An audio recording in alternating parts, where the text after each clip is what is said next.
So here's our garden so far. It's looking pretty good. Had to put some of that diatomaceous earth there to keep the earwigs off, which is, this stuff isn't harmful to people. We had to make these little fences here too to keep the rabbits out. We still have to finish up, but those were fun to make. So, Odin.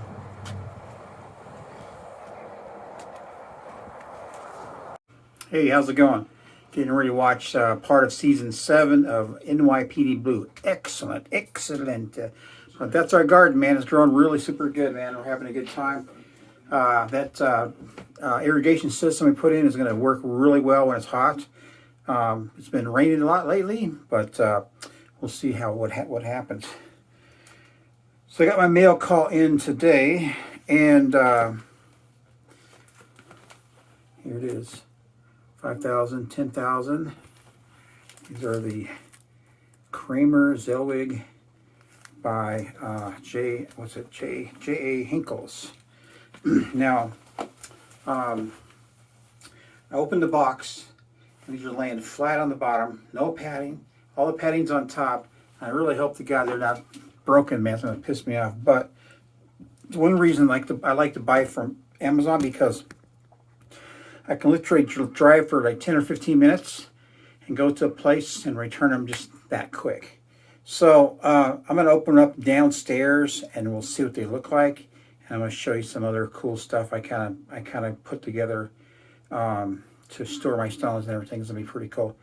And then sometime during the week I'll do honing and wherever it goes. I did a shave today. I got a really good shave today. Nice smooth. See you down there, man. Bye. All right, so here I'm back at my desk. Love my new top. It's like some pretty nice thick rubber. I talked about it already, but okay, here's my stones. So the deal again is that these stones sat in the box just like this, right? Just one thing to protect them from any hard surface was the cardboard. So I really hope these are in good shape. So I'm just going to open them up.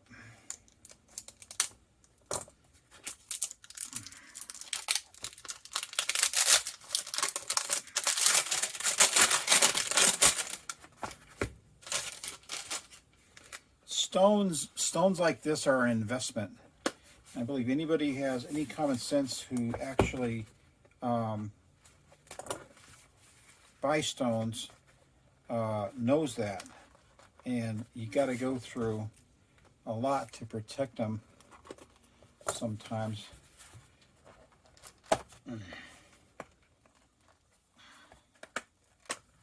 Jeez.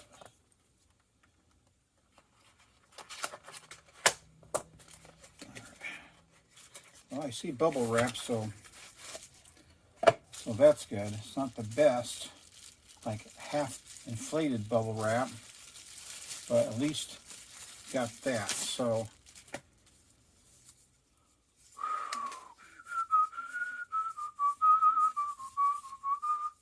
it's packaged well.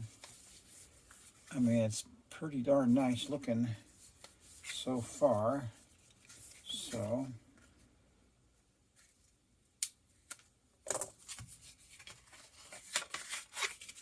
and this one here, it's got some pitting right here. This is the 5,000. Looks like it can use a nice lapping. Here it is, pretty good looking stone, huh? Nice glass back.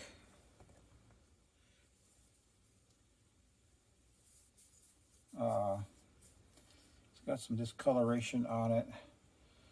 The corners are chamfered too, so that is pretty good. So I should be able to get these imperfections out by lapping, no problem. So let's open another one. Let's hope I have some good luck there. I meant to bring down my magnifying glass. I don't see any fissures anywhere. So that is good news. The corners are in good shape still. So You know, it's those little things that make a big difference because, you know, I'm going to take care of these stones. The last thing I want to do is have stones that already have a problem.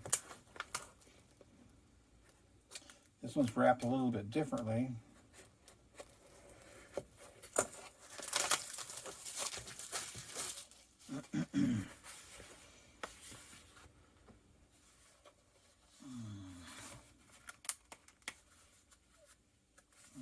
Okay.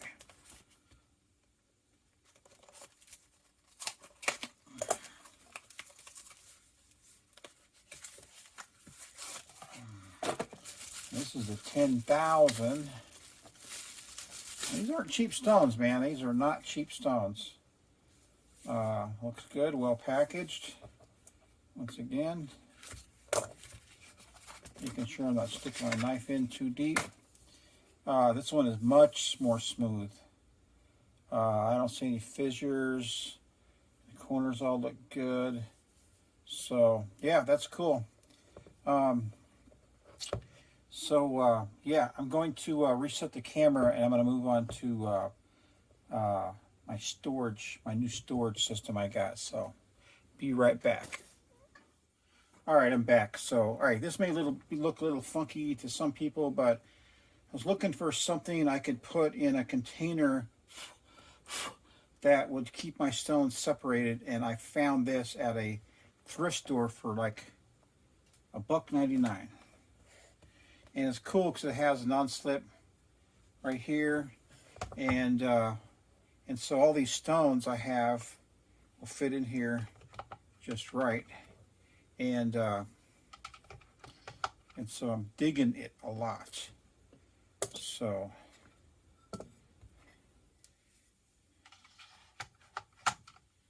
and my 2 diamond plates. I got another one somewhere, I think.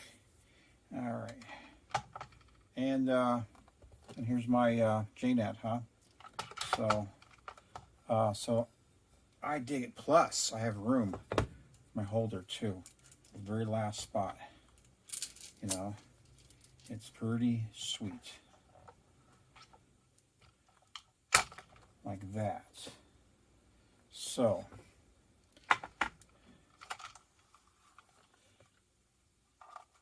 and this is cool as hell because it keeps the stones from banging into each other. And they're elevated right here, so you know they're going to dry quicker. And now the thing about this one is that your stone will slip this way. So I'm thinking of getting something. I'm going to use this rubber band as a demonstration. As just a way to see if I can make it work. It's just a way to, and so I can, you know, don't have to be up that high, like about like this. See, then my stones won't slip around, but I wouldn't use a rubber band though.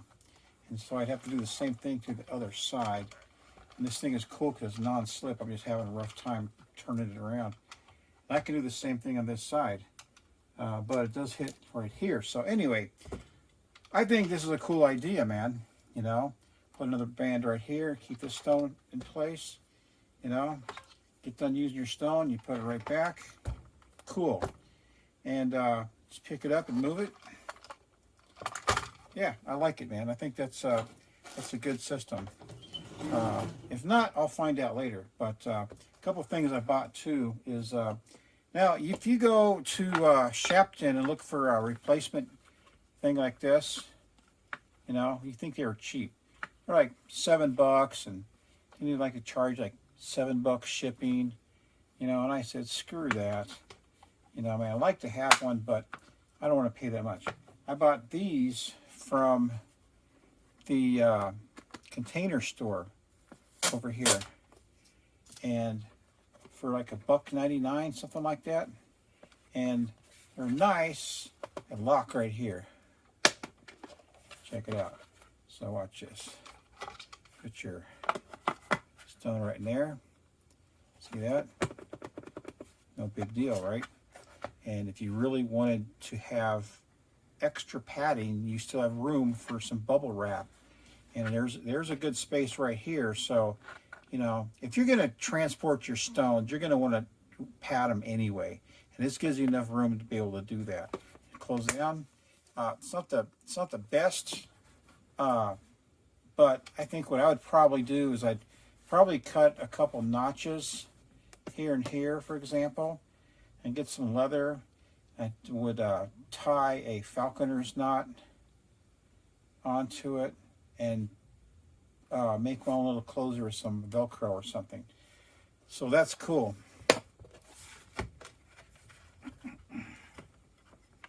And everything fits in here. Everything fits in here very nicely. So that's a good addition, though. I really went through a lot of effort to find these. I looked at probably 6 different stores. They didn't have anything what I was looking for, and so I ended up having to drive, you know, all the way to this mall, to the Container Store, and there it was. So I found what I was looking for. So I'll show you one more thing, and I'll be right back. All right, the last thing is this tub. This tub's a little bit big, but that's okay, because by the time I get all my stones in here and I put in my other stuff like towels,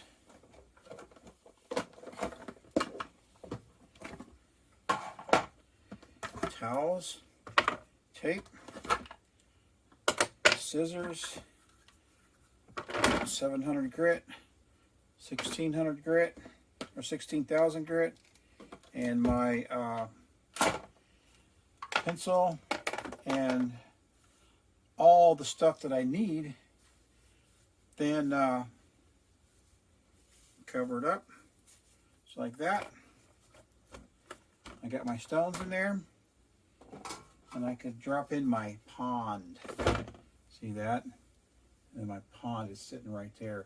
I got my water bottle right here. I got, because you know what? Sometimes I don't hone sitting right here. Sometimes I'll pick everything up, go to the sink, lap all my stones, go sit in front of the TV, and just hone. You know, get into my own little world. But so that's what I'm doing. There's a couple flaws I need to fix, of course. One of which this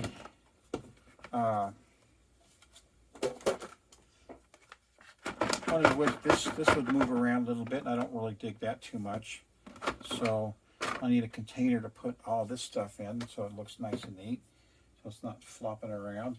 And that's the whole thing. You don't want your stuff flopping around. You want it to be very secure, you know, because you don't want any of your nice stones banging into anything. So, all right, so I'm going to lap these stones, and I'm going to start working on that new Philharmonica I got, because I have it up for sale on eBay. So I want to make sure I get a nice edge on it. So I'm going to trust the judgment of Joseph. And, you know, something, I wanted to say something. You know, I've been honing for about 7 years, and I've watched a few people, and as soon as I literally see something that I don't agree with, I just don't trust him anymore. I just don't want to learn anything from him. And I've seen people get razors and just crank down on those damn stones until that stone had so much black metal from the razor on it. It was just, to me, it's like obviously wrong. And the sad thing about that is that this particular person I'm talking about has infected a lot of people with that same theory.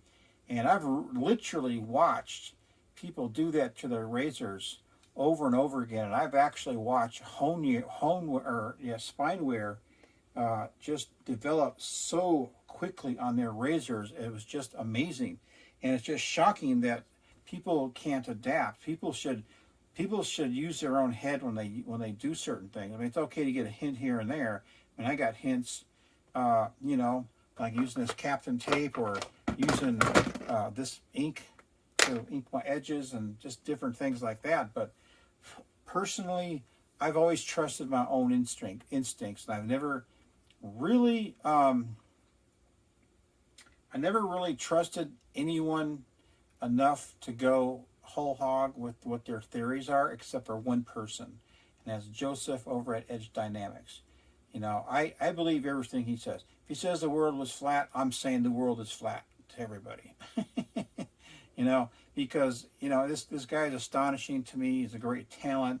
He's very generous, and you know, damn it, whatever he's doing is just right.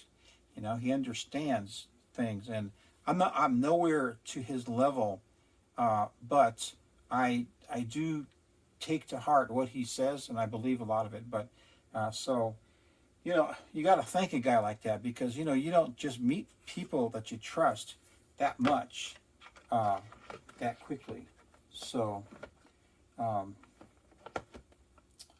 so that's that. All right, so I'm gonna go get some razors, because you know something. I'll tell you something. One last thing is that I have razors that I've honed and honed again and honed again, honed again, all three different, you know, different ways, different everything, and to get them to shave right. I shave with them, and they shave good. You got a nice smooth feel afterwards. You know, your face is nice and smooth. But you know what? You just don't. You're just not astonished by the edge. You know, and that's one reason I bought these stones, because I want to be astonished by my edges. You know, when I sell someone a razor, I want them to be astonished by my edge. You know, I want someone who knows how to hone, who's been shaving with a straight razor for a while, to get my edge and be astonished by it, you know, and everything like that. And I don't think that's too much to ask. So, you know, that's why this is a big investment for me, because, you know, ever since, you know, I could show you stones. I could show you my rookie stones and make this video very, very long. But, you know, my first stones was Kingstone 1000, the Norton 4.8, if you can believe that, and then the 12,000 Naniwa, which I had been using up till not long ago, and then whatever, I can't remember what I did for finishing, but I ended up buying the Suero 20K, and then even after that, I bought I used the lapping sheet. But overall, I had 7 things in my progression, and that was just way too much. So I traded a couple stones, and I bought the Shapton 5 and Shapton 8000, and I ran with that for a while. And then Joseph gave me 10K Chaucera, and I've been using that. That's a great stone, but it is getting some fissures in it. Also, like he was complaining about. Let's see if you can see it. Anyway, so that's what's happening there. It's still a good stone, but and then I bought the JNAT, and so here I am today with my new what are these things called again? It's gonna take me a while to learn. The Kramer Zwilling glass stone. So anyway, all right, I'm rambling. Y'all take care, man. Remember, don't let your meat loaf, and stay warm, and keep mama happy, and your whole life will be perfect, man. Later.